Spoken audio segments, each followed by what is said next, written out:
Making a well-balanced game is a lot harder than it seems, especially when you're balancing a single-player video game rather than multiplayer. In multiplayer games, you just need to make sure certain weapons aren't overpowered or map positioning isn't too bad. But for a single-player game, you have to figure out how to program enemy AI in a way that will be challenging but not unfair. Unfortunately, not all gaming developers manage to pull that off. What is up, everybody? Welcome to Chaos Top 10s. Today, we're going to be taking a look at 10 unfair video games that never gave you, the player, a chance. Now, just to clarify what an unfair game is as opposed to just a hard game.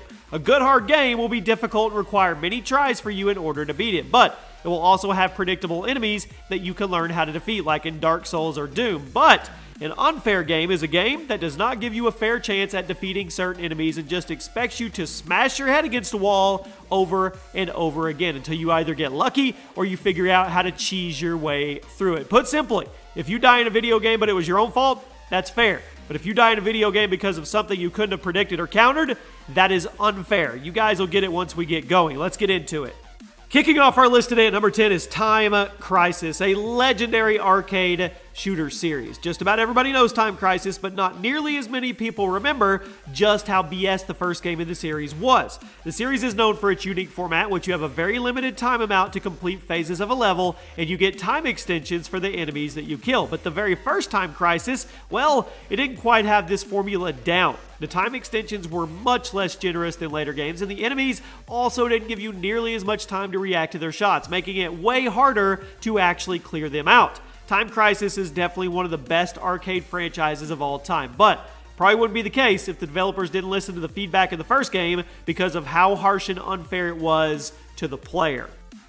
At number 9, we have a game called I Wanna Be the Guy. That's right, this was a game that was designed as kind of a tribute to old school platformers, but was designed in a way that was intentionally frustrating due to how unpredictable it was. Released in 2007, this game doesn't have an easy mode. It doesn't. The 4 difficulties are medium, hard, very hard, and impossible. The game quickly became popular with Let's Play YouTubers who could flip out easily at its difficulty and total BS traps and deaths. But with all that being said, it's actually a pretty fun game. It's definitely a rage game, but it's the good kind of rage game that's actually pretty fun at the same time.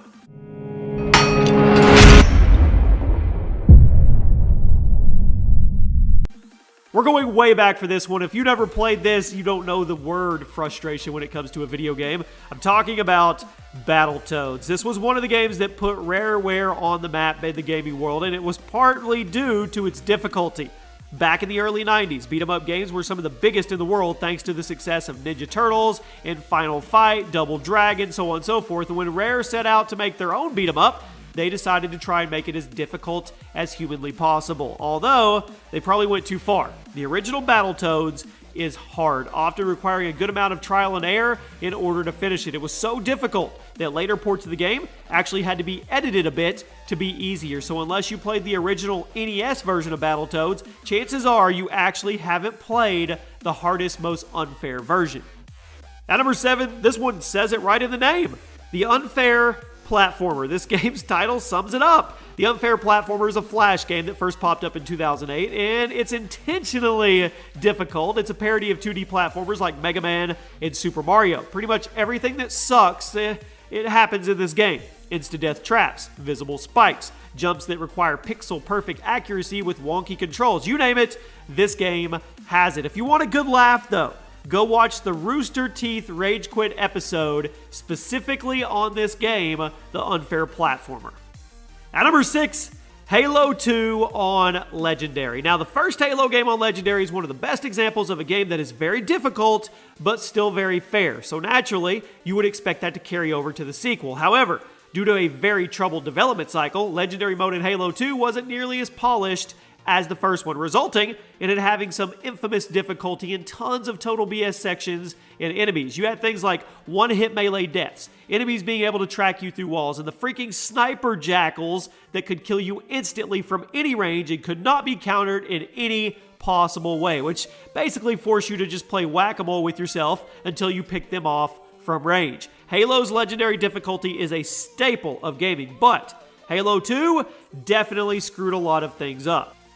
Speaking of staples, at number 5, we're going to go with Gears of War 1 on Insane Mode. This is a franchise that really introduced the world to cover-based shooting, which ended up having a pretty massive influence on the gaming industry as a whole. But one thing people tend to forget about the original Gears game is that it was hard, ridiculously hard, to the point that many people considered it to be unfair. And I honestly agree with it, because Epic Games wanted to make the cover mechanic super important. They ended up putting a little too much emphasis on it when you're playing on the higher difficulty modes, meaning that if you were playing on Insane and you peeked out over cover for more than half a second, guess what? You were dead. Now, the gameplay of Gears of War was praised. Many people criticized the unfair difficulty, resulting in Epic Games having to rework the enemy AI for the sequel.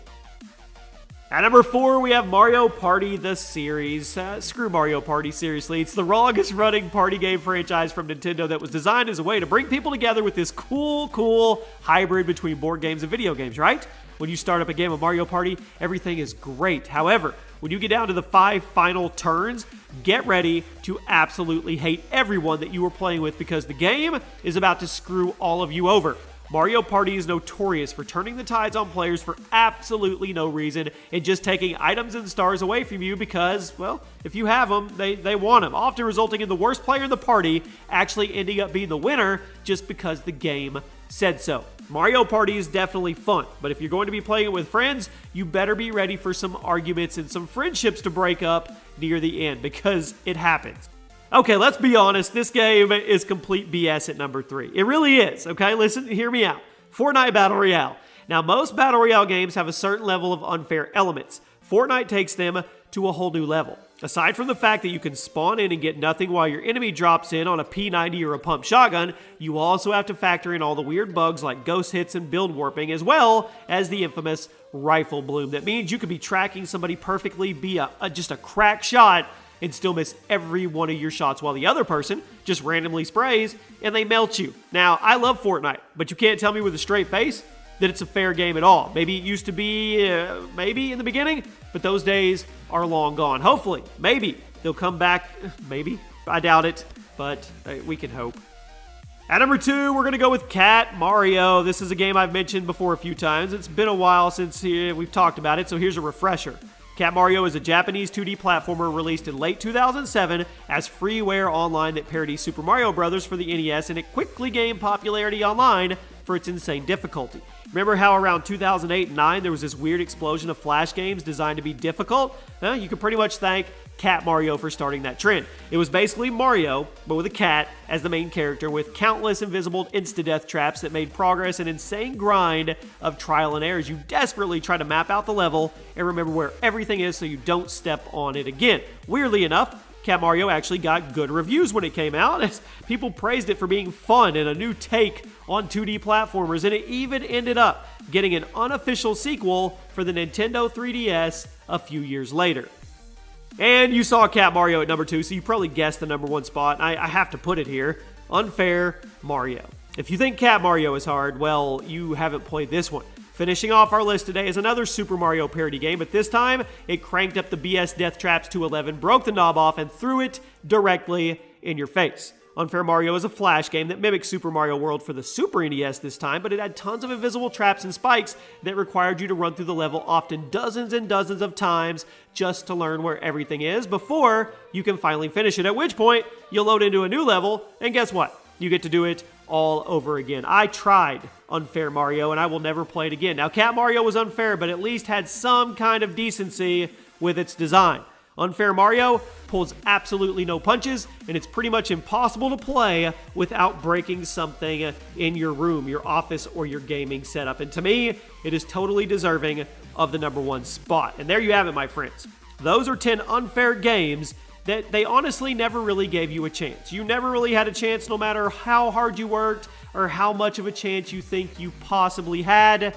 You didn't have a chance. You guys, let me know one game that did not make this list that was deserving of making this list. And if you guys enjoyed, take a second, drop a like. And remember, YouTube's, well, their subscription service can be a little unfair. So make sure you have those notifications on so you always know when a new video goes up. I hope you guys have a great day, and I'll see you soon.